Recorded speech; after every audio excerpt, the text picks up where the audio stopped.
We love giving that special someone something shiny and new for Valentine's Day. And how about this year, give them a little history for a gift?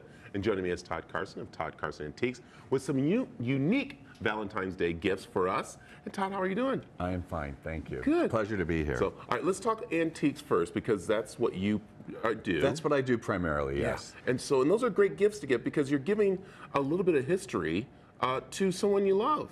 Well, a piece of history and a little bit of character. So not everything is shiny, and we do have like an English tea caddy. These are some French bronze candlesticks that are little cherubs, which is nice for Valentine's Day. And then this is an English biscuit barrel, which you could fill it up with some little hard candy. Barrel? It's a biscuit barrel. The British use them for tea time. Oh, wow. So this is also this is what I really do most of the time, but we also sell design books, we sell candles.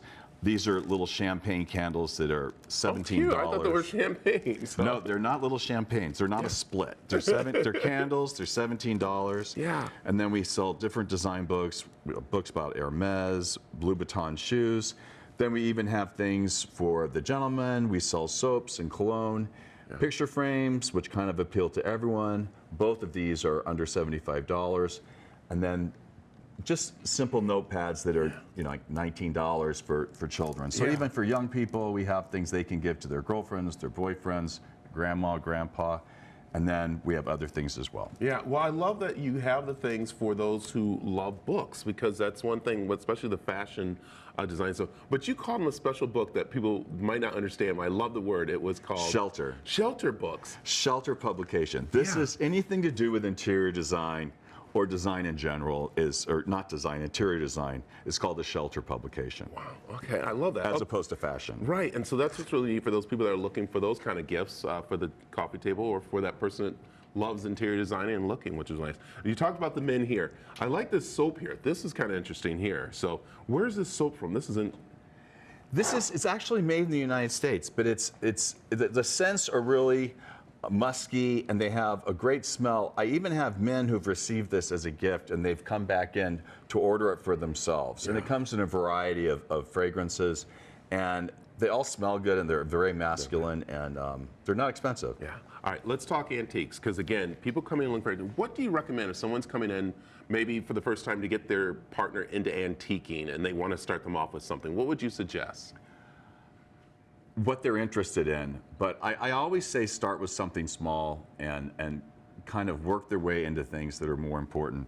But I have a lot of people who collect certain things, and tea caddies is something people tend to collect, and also candlesticks, there's always room on the table for another candle. Yeah. So this is a great place to start if you want to begin collecting. So what about jewelry? Do you carry jewelry at all? I do not, because I don't want it walking out the front door. Yeah. So I do not carry jewelry, and it's a lot of work. And I'm a 1.5-man operation, so I have 2 people who help me part-time, and I can't do it all. Yeah, and that's important too, because I know with the people looking for jewelry, there's a lot goes into finding that and stuff. And I don't know anything about jewelry. Yeah. This is what I know about, and somewhat this, but I think it's important to have gifts. I mean, not everyone can come in and spend $300 or $400 on an antique. I love it.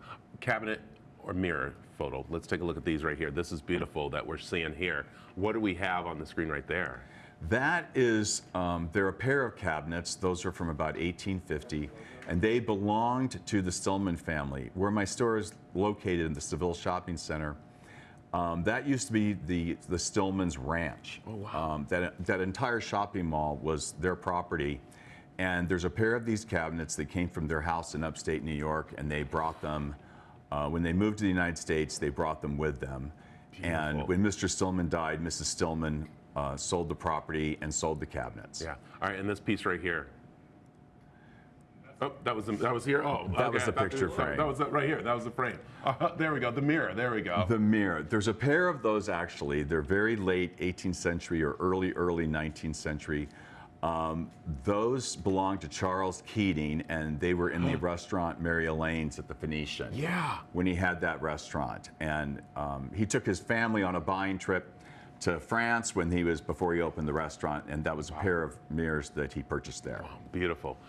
Todd, I love this. This is awesome. I'm glad you came by to show us this. Again, Thank looking you. for those great Valentine's gift information around the screen, how you can find Tod Carson. Also, you can head over to azdailymix.com. So, all right, come on back. After break, we're giving you a look at what to watch later in the day here on the CW7. Thank you. Perfect. That was good.